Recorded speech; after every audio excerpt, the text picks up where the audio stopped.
Well, happy Victor Lucas Day, Jose. I forgot to frost my tips. I didn't frost my tips either. However, I did play a lot of Batman, of course. That's what we're talking about today. It's Batman Arkham Origins. Jose and I are giving our opinion of this game. Now, one big note about this game, it's not developed by Rocksteady Games. This is actually made by Warner Brothers Montreal. That's a big, big shift. In developer, Jose, did it have an impact on the game? First off, for being called Batman Arkham Origins, I was assuming that we were going to get the origin tale of maybe Batman. It sounds like it'd be a fitting title with the game. Or Arkham. Or Arkham, maybe how Arkham came to be. But no, this game starts off, you are Batman, and you are pretty much as awesome as you were in the last game that Rocksteady developed. They were just like, let's just bring him over and maybe tell the origin tale of how he meets some of these enemies that he comes across. And Black Mask puts a bounty on your head, $50 million to anybody who can kill you, and you have to go and destroy all of these villains.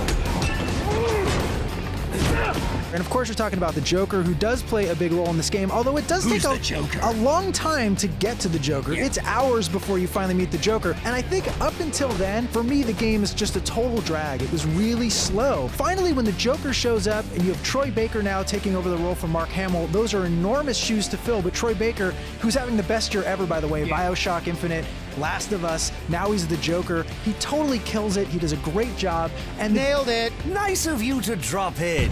The game suddenly kind of springs to life and you start to see the Joker and Batman have their little back and forth, and suddenly it becomes a much better game. Yeah, but I think, you know, that story has been played out so many times over the years. Batman versus the Joker. I like the fact that they're introducing Black Mask. You start off fighting Killer Croc, you go after Deathstroke, you go after some of these characters that people might not be familiar with, and I like the fact that they're introducing some of these new characters instead of just rehashing some of the old ones. Yeah, except they kind of throw that whole storyline away where you have these assassins. At first it feels like you're going to be tracked by 8 assassins and you've got to kill them all or deal with all of them, but you never really do. They kind of come in and out. Some of them you beat and like deal with them in 15, 20 minutes. You have little quick side missions and then they're done. The Electrocutioner, the first time you meet that guy, you kick him in the face and he's done. It's like, no big deal. Like that was easy. Who's next? Where's the penguin? 7 to go. Like, no problem there.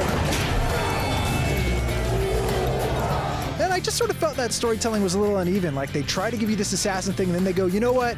It's not working so well. Let's just get the Joker in there and turn it into a Joker-Batman thing. I wanted there to be a little more newness and freshness to this game. I thought the new villains were going to bring that, but it turns out this whole experience felt like a lot of deja vu for me. That's the tough part about creating a game like this, especially when you have a new studio. People are going to have their qualms with it, like, well, this isn't what Rocksteady would have done. And I think, you know, coming off of that amazing experience that we got in Batman Arkham City, this is a good direction for it to go, and they can only make it better, especially considering that this is coming out right before we get brand new video game consoles. I already have what I need. I gotta say, they did decent work over at WB Montreal, but I miss Rocksteady. I think they take bigger risks. I think they do more interesting stuff with the franchise, and that's what I think fans of this game are gonna want. They don't just want to retread, and I think that's mostly what we get here. I love more Batman. I will put my Victor Lucas hat on. Batman. Batman. All right, well, we know that Victor gave this a 15 out of 10, so I'm dying to hear what Victor Jr. gave Batman Arkham Origins. Jose, what are you going to score? I'm giving this game an 8 out of 10. I'm giving it just a 7 out of 10. Rocksteady, I miss you. Come back, please.